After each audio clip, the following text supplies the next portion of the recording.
저는 2주 전에 버지니아 연해의 선교 학교에 다녀왔습니다. 가난이라는 주제로 1박 2일 동안 5개의 버지니아 내에 있는 한인교회 여선교 회원들이 한 50여 명이 모여서 열심히 배우고 토론하는 시간을 가졌습니다. 우리 성마가 교회에서도 4분이 같이 가셔서 정말 저를 든든하게 옆에서 함께하는 그런 시간을 갖고 왔는데요.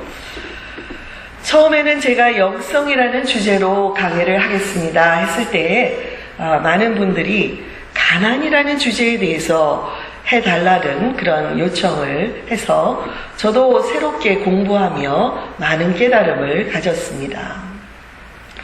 막상 우리가 가난이라는 주제로 이야기를 하다 보니까 나하고는 아무런 상관이 없는 것 같은 주제였지만 시간이 갈수록 이 성경에서 가장 많이 다루고 있는 주제가 가난이고 또한 온 세계가 아직도 이 가난으로 인해서 몸살을 앓고 있다는 그 사실을 저희가 깨닫게 되었습니다.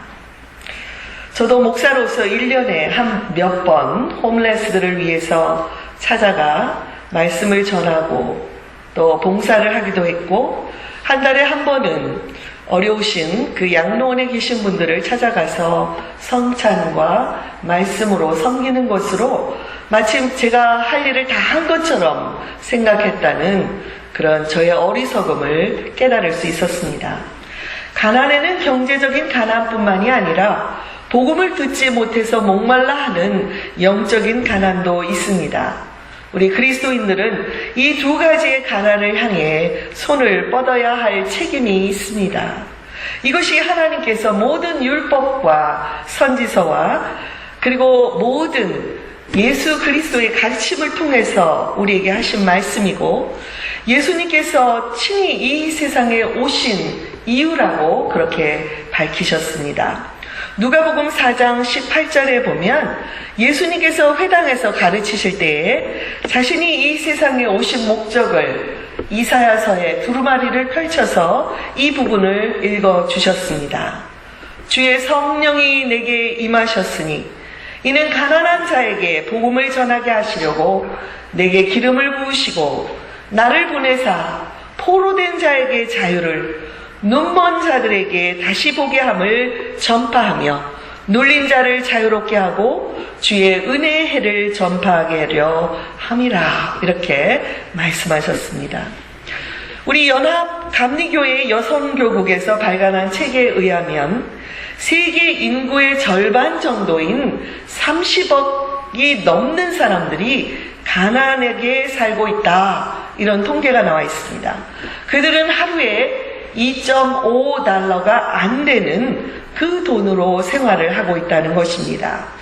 반면에 현대의 이 세계 경제는 엄청난 부를 창출하고 있는데 어떻게 이런 풍요 속에서 매일 약 5만 명의 가난한 사람들이 사망을 하고 있는지 이 책에서 질문을 던지고 있습니다. 하나님께서는 모든 인류가 풍족하게 누릴 수 있는 자원을 다 주셨습니다. 그렇지만 가장 큰 원인, 불균형한 부의 축적 때문에 세계 인구의 반은 가난에 허덕이고 있다는 것입니다. 특별히 지난 20여 년 동안에 부자와 가난한 자들 사이에 격차가 더 심하게 벌어졌고 나라에 있어서도 북반구의 선진국들과 이 남반구의 개발도상국 간의 격차는 더욱 심화되고 있다는 보고가 있습니다. 오늘날 10억 인구의 사람들이 매일 굶주림을 경험하고 있고 그 중에 4명 중에 1명은 어린이라는 그런 집계가 나와 있습니다. 전 인류의 80%가 하루 10불이 없어서 10불 미만으로 생활하고 있고 유니세프 국제연합아동기금에 의하면 매일 5살 이하의 어린이 22,000명이 가난으로 죽어가고 있다는 발표가 나왔습니다.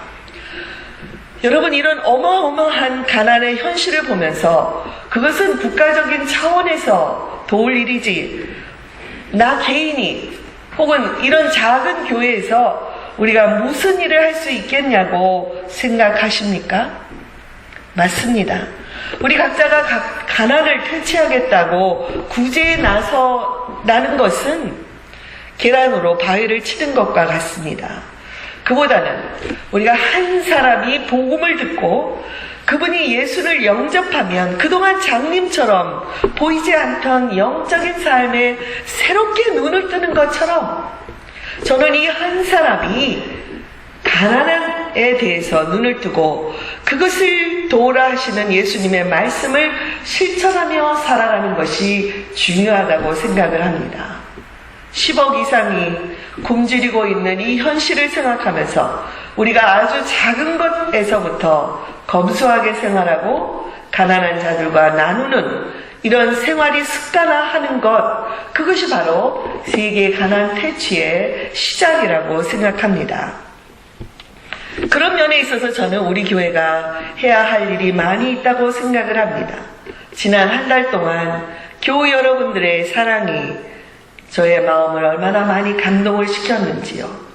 여러분의 그런 사랑, 그런 나눔이라면 충분히 우리는 주변에 영향력을 미칠 수가 있다고 생각합니다. 어떤 교회들에서는 페니 블레싱이라는 사역을 시작했습니다. 교인들이 페니를 모아서, 집에 페니들이 많이 돌아다니는데 그 페니를 모아서 우리 5갤론짜리 큰 물통에 채우면 그것을 가난한 자들을 돕는 데 사용한다는 것입니다. 제가 섬겼던 맥클린 지역도 지금 우리 교회가 있는 알링턴 지역도 아주 부자 동네입니다. 그런데 해마다 추수감사절 때에 그로서리 카드를 모아서 그 주변에 가난한 그 곳에 보내곤 했는데 맥클린 지역에도 구호단체가 있었습니다. 쉐어라는 이 단체에도 해마다 보냈습니다. 그 대표가 방문했을 때 제가 물었습니다. 이 맥클린에도 빈곤한 자들이 많이 있습니까? 그러자 그분은 대부분의 사람들이 저와 같은 그런 의식을 갖고 있다고 말씀하시면서 지역의 구석구석을 들여다보면 싱글 페어런트 밑에서 자라나고 있는 아이들, 할머니, 할아버지 밑에서 자라고 있는 아이들, 직장을 잃고 떠돌다가 홈레스가 된 사람들, 집을 잃고 자동차에서 생활하는 사람들, 그러다가 쉘터로 들어가는 그런 사람들이 이 지역에도 많이 있다는 그런 이야기를 해 주었습니다. 그동안 운전하고 다닐 때마다 제 눈에 들어오는 큰 집들만을 바라보면서 정말 부자 동네구나 하고 다녔는데 바로 그곳에 가난한 사람들이 그렇게 함께 살고 있었다는 생각을 하니까 제 정신이 번쩍 들었습니다. 그렇다면 우리 교회들이 너무 무관심했던 것은 아닐까 생각하게 됐고, 우리 교회 안에는 어떤가? 우리 교회 안에도 가난한 사람들이 많이 있을 텐데 그들이 단지 숨을 죽이고 있고 드러내놓지 않을 뿐 얼마나 힘들게 살아가고 있을까, 그런 생각을 하니까 마음이 아팠습니다. 여러분, 감리교회 창시자 웨슬리 목사님의 사역의 가장 중심에는 가난한 자들을 찾아가는 구제 사역이 있었습니다. 웨슬리 목사님은 자신에게 부가 늘어나는 것, 그것은 은혜를 의지하는 일이 현재 줄어들고 있다고 생각을 했습니다. 자기가 경건의 훈련이 부족하고 가난한 사람들과 너무 멀리 떨어져 있기 때문에 지금 내가 부해지고 있다, 이렇게 자기의 영적인 삶을 점검하는 도구로 삼았습니다. 그는 가난한 사람들을 직접 방문하는 것이 하나님의 은혜의 중요한 수단이며 주님께 대한 우리의 순종의 표현이라고 강조했습니다. 목사님의 설교 The Use of Money, 돈의 사용법이라는 그 설교에 보면 성경적인 재물론에 대해서 그렇게 가르치고 있습니다. 벌 수 있는 모든 것을 벌어라. 저축할 수 있는 모든 것을 저축하라. 그리고 줄 수 있는 모든 것을 다 주어라. 이것이 바로 웨슬리 목사님이 가르치신 것입니다. 그러기 위해서 우리가 검소하고 낭비하지 않는 삶을 실천하고 그리고 가난한 자들을 구제하는데 직접 찾아가서 돈만 주는 것이 아니라 그들과 함께 뒹굴고 생활하는 것, 그것이 바로 우리 믿는 자들이 해야 할 일이라고 가르치셨습니다. 그렇게 구제하다 보면 사회가 정의로워질 수 있고, 복음으로만 끝나지 않고 사회 정의에 참여하지 못하는 것은 웨슬리 목사님에게 있어서는 완전한 복음이 아니라고 그렇게 말씀했습니다. 사회 정의에 참여하고 이 사회의 소외 바탕하고 가난한 자들을 대변할 수 있어야 그것은 교회가 진정으로 해야 될 일을 하고 있는 것이라고 그렇게 말씀한 것입니다. 저희들도 우리 교회에서 십시일반 작은 것으로 우리 주변에 또 DC로 함께 찾아가 가난한 자들을 만날 수 있는 그런 기회가 속히 오게 되기를 바랍니다. 오늘 본문의 말씀은 우리에게 성경적인 재물관에 대해서 가르쳐주고 있습니다. 이 당시에 예수님에 대한 소문이 유대 지역에 널리 퍼지면서 가는 곳마다 많은 사람들이 열광적으로 모여들었습니다. 누가는 말씀을 듣기 위해서 모여든 사람들이 수만 명이나 되었고 서로 밟힐 만큼 되었다고 기록을 하고 있습니다. 그때 어떤 사람이 나와서 예수님께 말하기를, 선생님, 내 형을 명하여 유산을 나와 함께 나누라고 해주십시오. 이렇게 요청을 했습니다. 유대인들은 모세의 율법을 따라서 부모가 죽으면 과거의 우리나라처럼 장남에게는 다른 형제보다 갑절의 재산 분배를 하도록 되어 있습니다. 그런데 이 사람의 형은 자기의 몫을 챙기는 것은 물론 동생에게 갈 몫까지 다 챙긴 것입니다. 그래서 화가 난 동생이 예수님께 찾아와 유산을 찾아달라고 요청한 것입니다. 여러분, 많은 사람들이 예수님 주변에 찾아오고 있지만 저마다 나오는 동기가 달랐습니다. 많은 사람들이 예수의 소문을 듣고 자기의 문제를 해결하기 위해 나왔고, 병을 고치기 위해서 나왔고, 배고픔을 해결하기 위해서 나왔습니다. 본문에 나오는 사람도 예수님의 말씀보다는 자기의 재산을 찾는 일이 더 급해서 예수님을 찾아온 것입니다. 그런데 예수님은 그에게 누가 나를 너희의 재판장이나 물건 나누는 사람으로 세웠느냐고 말씀하시면서 거절을 하셨습니다. 복음서를 보면 누구든지 문제를 가지고 나온 사람은 예수님으로부터 완전한 치유, 토탈 힐링을 받거나 또는 부분적인 힐링을 경험했습니다. 예수님은 단순히 질병을 고치거나 귀신을 쫓아내는 것이 아니라 그들에게 더 근원적인 죄가 있다면 그 문제부터 해결해 주시기를 원하셨습니다. 이번 경우에 있어서도 예수님께서는 이 사람의 문제에 관심이 없는 것이 아니라 이 사람의 제사를 가로챈 형도 문제지만 이 동생을 깊이 들여다보니 그의 마음에도 탐심의 유혹이 있다는 것을 보시고 그것을 먼저 해결해 주시기를 원하셨던 것 같습니다. 이에 모인 자들에게 말씀하셨습니다. 삼가 모든 탐심을 물리치라. 사람의 생명이 그 소유에 넉넉한 데 있지 않다고 말씀하셨습니다.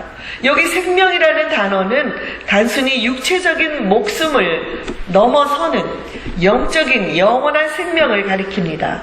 예수님은 영적인 행복은 세상 사람들이 생각하듯이 소유에 많고 적음에 있는 것이 아니라고 말씀하셨습니다.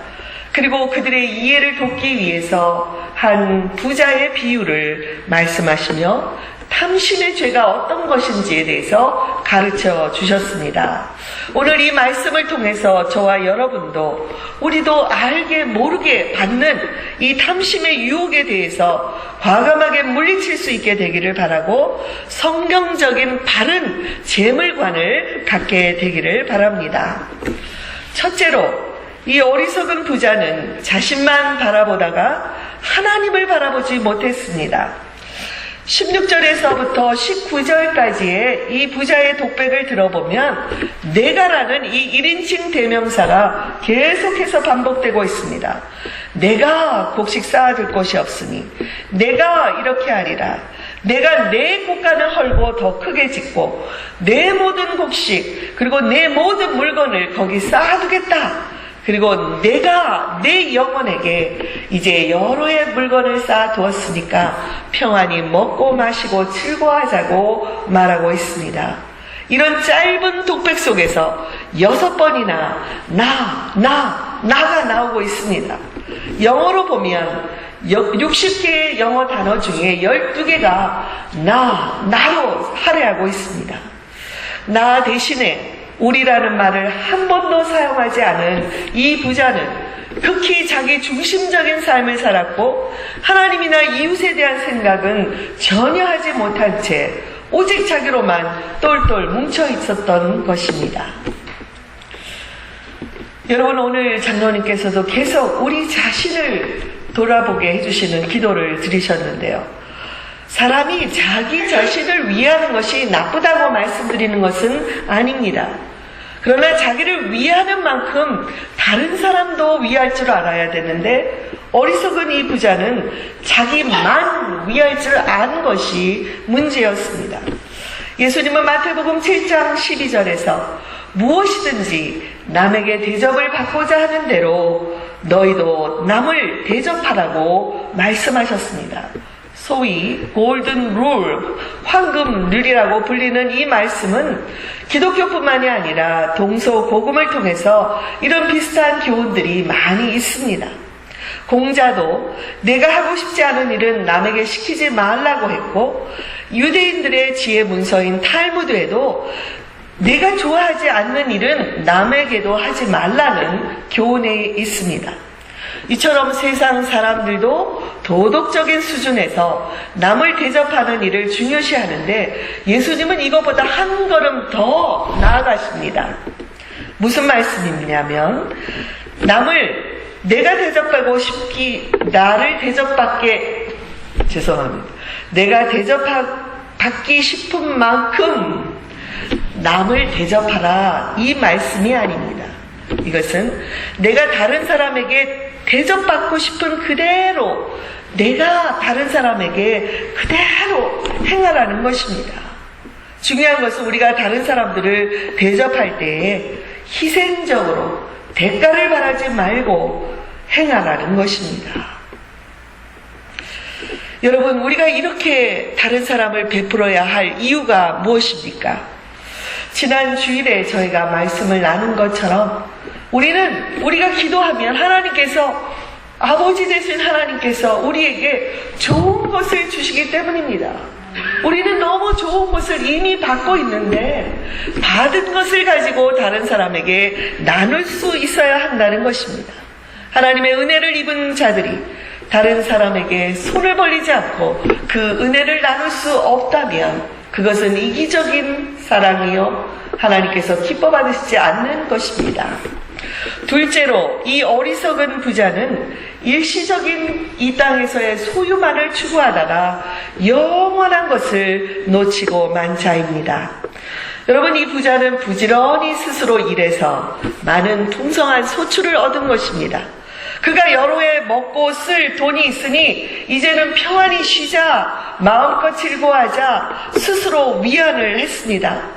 어찌 보면 잘못한 것이 없는 것처럼 보이는데 하나님께서는 이 부자를 향해서 어리석은 자여 이렇게 말씀하셨습니다. 시편 14편에 보면 어리석은 자는 그의 마음에 이르기를 하나님이 없다 한다고 말하고 있습니다. 이 부자가 어리석은 이유는 눈에 보이는 것만 볼 줄 알았지 하나님을 생각하지 못했다는 것입니다. 우리에게 생명을 주신 하나님께서 오늘도 우리를 돌보아 주시기 때문에 우리는 건강한 몸으로 농사를 지을 수가 있고 일을 할 수가 있습니다. 그리고 하나님께서 이 자연을 통해서 필요할 때마다 해를 주시고 그리고 비를 주셨기 때문에 소출이 풍성할 수 있었습니다.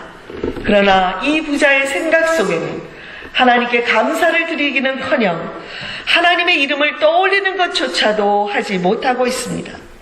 우리 성경의 율법에서 하라 하는 것을 하지 않는 것도 죄요, 하지 말라 하는 것을 하는 것도 죄라고 했습니다. 그러나 이 가운데 가장 심각한 죄는 하나님을 알지 못하는 것이라고 성경이 선포합니다. 모든 사람 안에는 하나님을 갈망하는 영혼이 있습니다.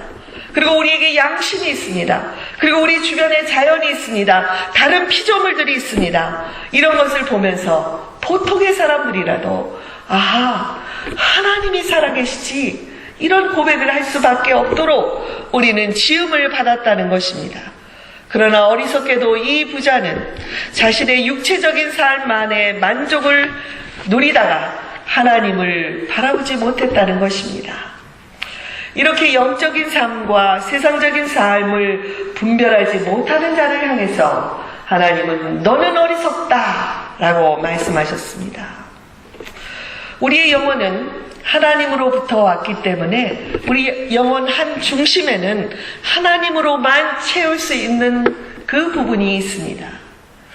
우리 캐톨릭의 교부였고 모든 신학을 집대성했다고 할 수 있는 성 어거스틴은 내가 하나님 품에 돌아가 안기기까지는 내 영혼에는 안식이 없었습니다 라고 고백을 했습니다. 하나님으로만 만족할 수 있는 우리 영혼의 깊은 곳을 하나님께 열어놓고 솔직하고 심각하게 그 부분에 대해서 찾지 않았던 이 부자를 향해서 하나님께서 내가 오늘 밤 내 영혼을 도로 찾으리니 내가 쌓아놓은 이 많은 것을 누가 누리겠느냐, 너는 어리석도다, 그렇게 말씀하셨습니다. 우리 피터 리브스라는 분이 돈에 집착하는 현대의 물질주의를 꼬집는 글을 썼는데 인터넷에서 아주 흥미롭게 읽었습니다.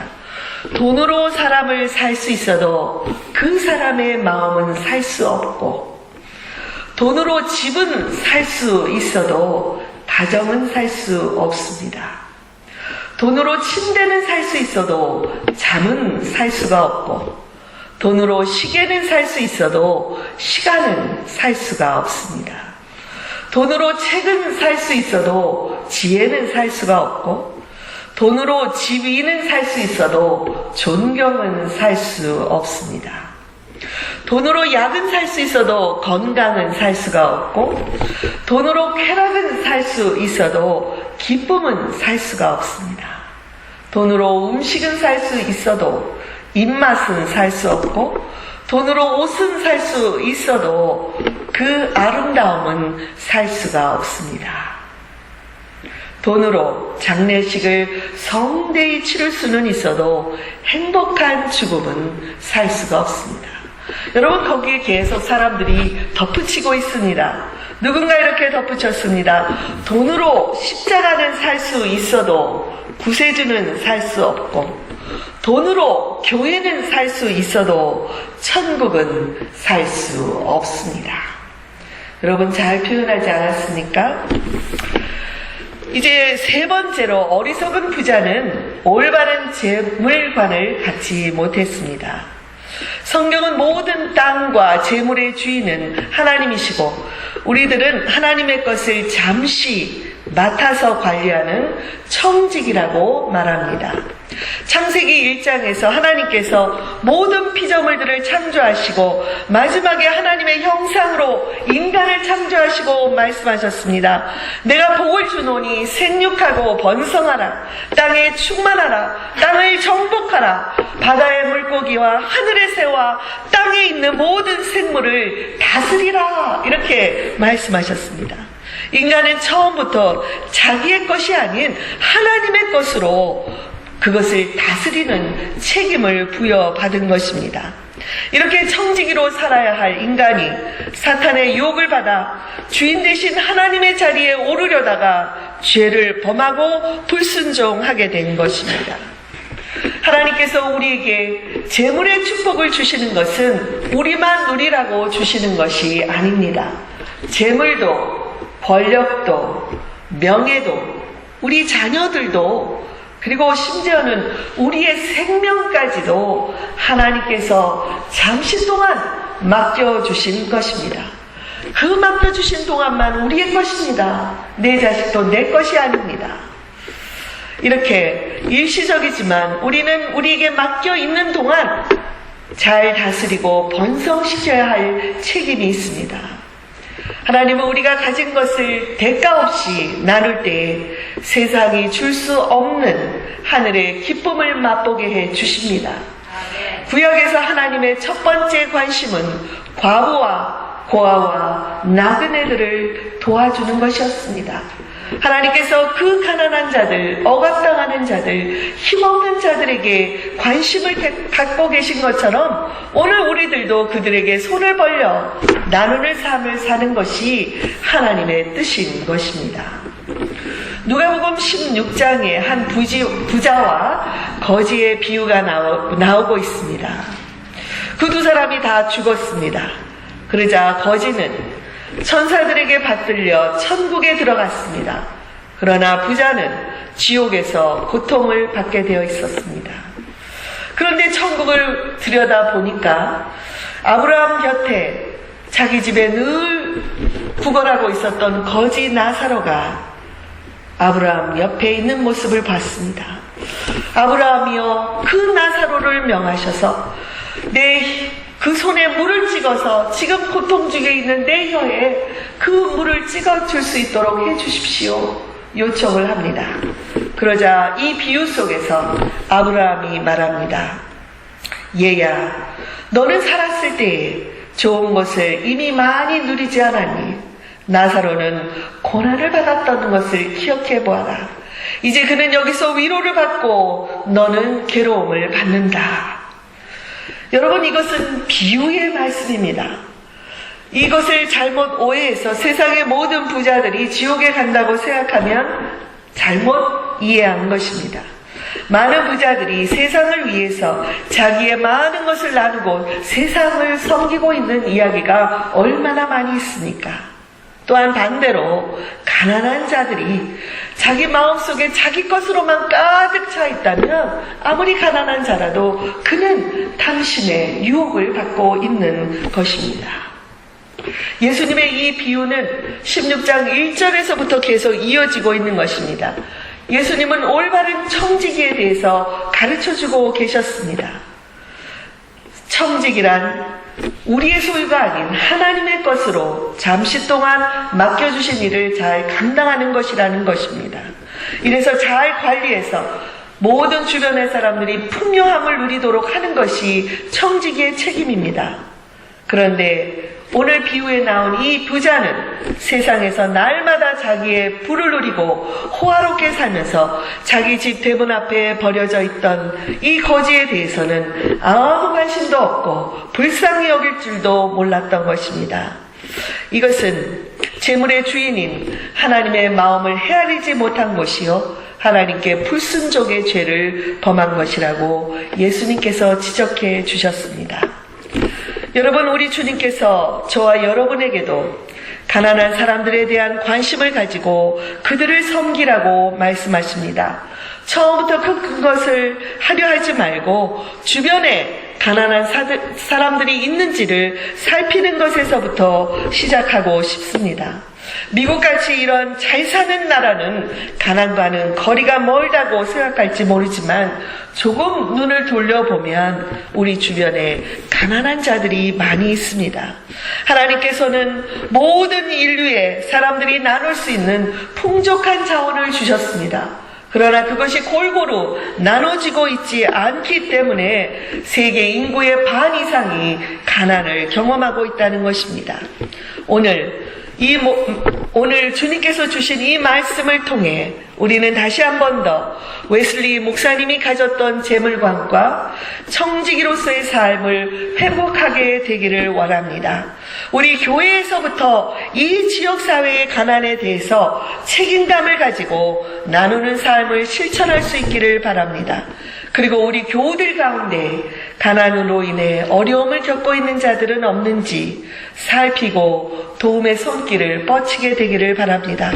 그러면 우리 주님께서 우리 교회를 기뻐하시고 우리에게 더 큰 일들을 맡겨주시고 감당하게 해 주실 것입니다.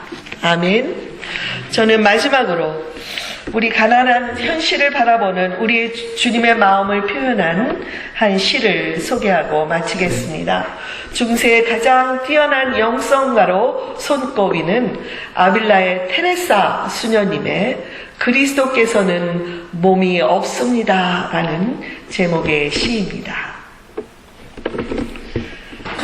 그리스도께서는 이제 몸이 없습니다. 당신의 몸 밖에는. 그분께서는 손도 발도 없습니다. 당신의 손과 발 밖에는. 그분께서는 당신의 눈을 통하여 이 세상을 연민의 눈으로 바라보고 계십니다. 당신의 발로 세상을 다니며 선을 행하고 계십니다. 바로 여러분의 손으로 온 세상을 축복하고 계십니다.